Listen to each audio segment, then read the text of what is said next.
Na po dito at umupo na po tayo para makinig sa Sunday Minds natin. Amen? Sino bang excited marinig ang salita ng Panginoon? Amen? Ayun na. So basahin ko muna po ito, sabi sa Revelations 3:20. Here I am, standing at the door and knock. If anyone hears my voice and opens the door, I will come in and eat with that person and they will me. Pray po tayo. Yes, Lord, Heavenly Father, Lord God, maraming salamat po, Panginoon, for this Sunday morning, Lord, na muli, Panginoon, dinabayan niyo naman po kami, Panginoon, sa isang linggong to, Panginoon, Lord God. Thank you for the blessings, Lord God, opportunities, Panginoon, Lord God, na binibigay ninyo sa amin, Panginoon.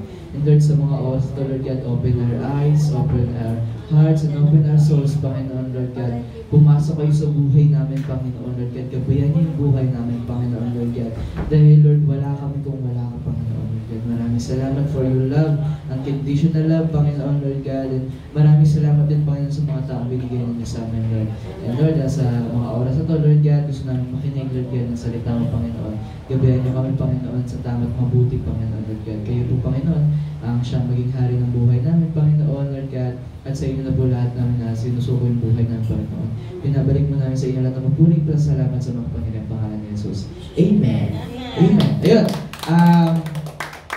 Ano po bang ibig sabihin kapag sinasabing nandito ako kumakatok? Ano po ba yung kinukuha nila sa atin?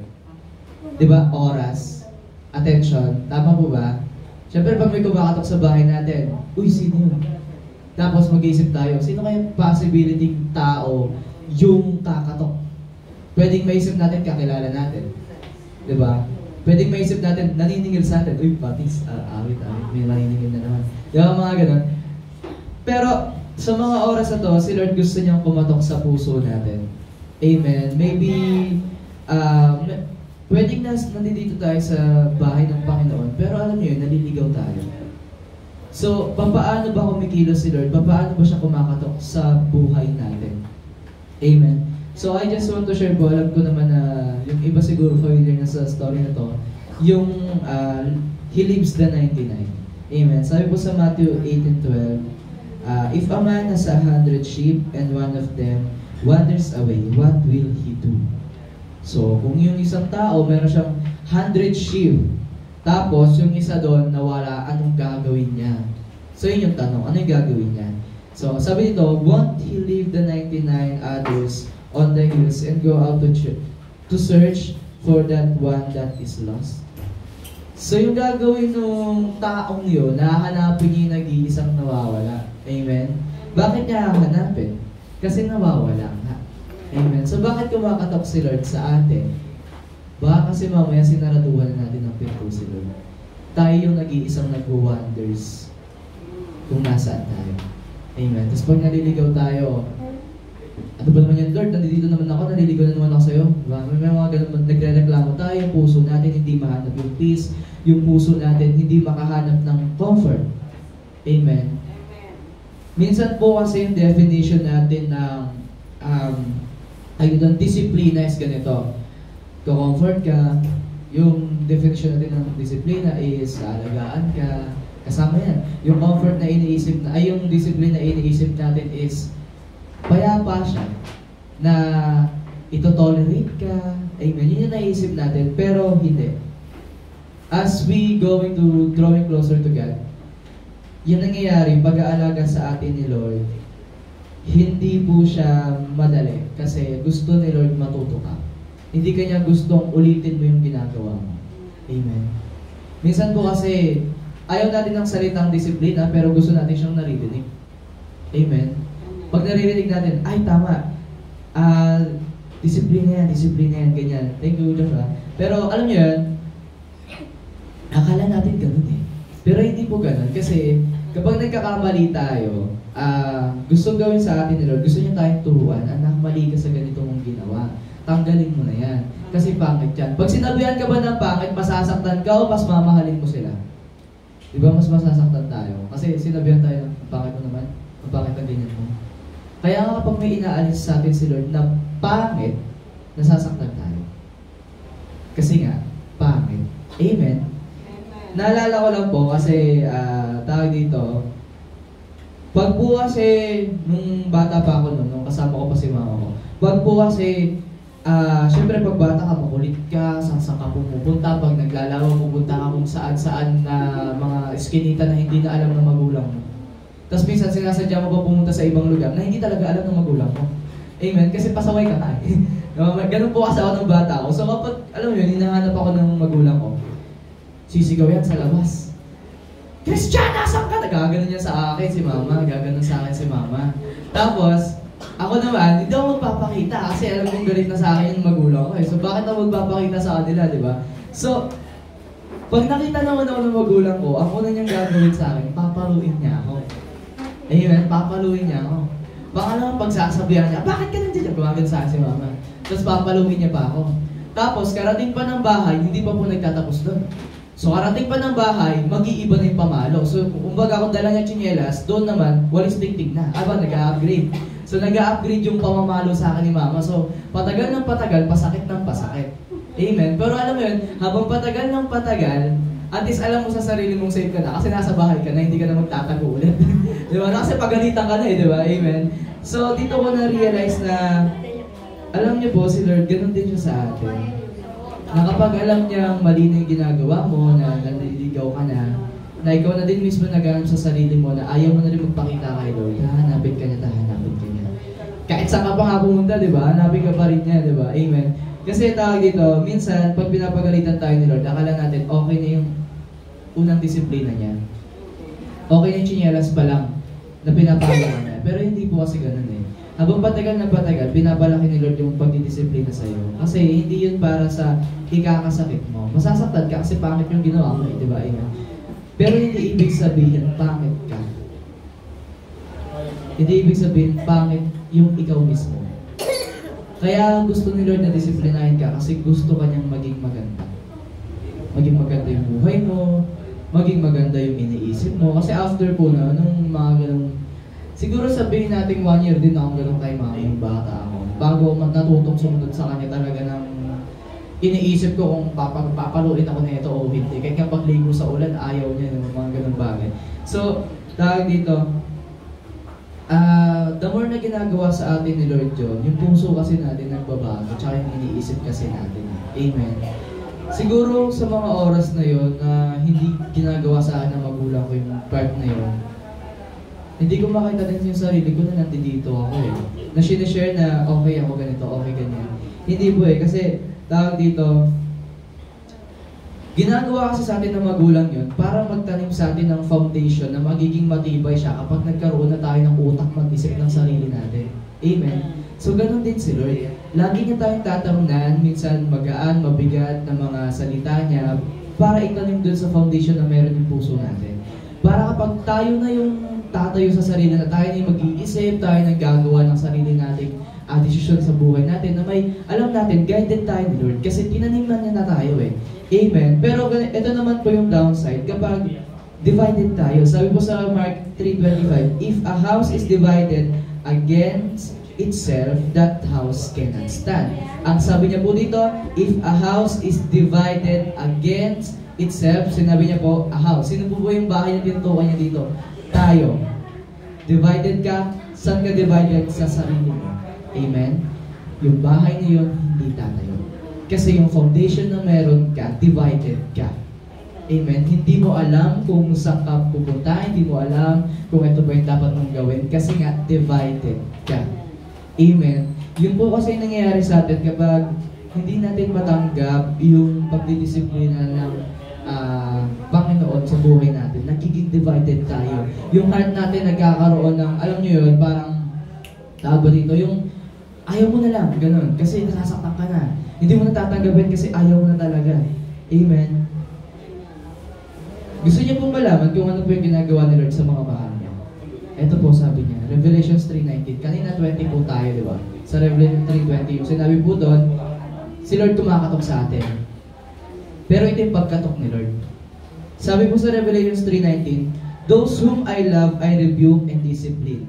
So be earnest and repent. So sabi ni Lord, those whom I love. Sino yung mahal niya? Tayo.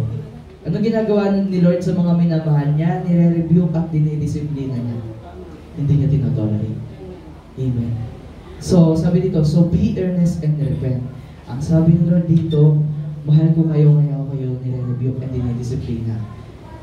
Sino bang may gusto nang nire-rebuke dito tsaka dinidisiplina? Wala, di ba? Pag sinasabihan ka ng bakit ng ginagawa mo ganyan, gusto mo ba? Di ba? Pwedeng minsan sa puso natin, gusto natin, pero alam niyo yun, majority ng heart natin ayaw. Ayaw natin na pinapagalitan tayo, amen? Pero kaya nga kasi ginagawa yun, kasi gusto ni Lord maging maganda ka. So, naisip ko kasi dito, sabi ko, awit na pagmamahal to, ganito pala kasakit to. Pero hindi siya masakit na masasaktan ka ng todo. Masasaktan ka lang kasi mali yung ginagawa mo. Kasi sabi sa Ecclesiastes 3:11, sabi niya dito, He has made everything beautiful in time. He who has also set eternity in the human heart.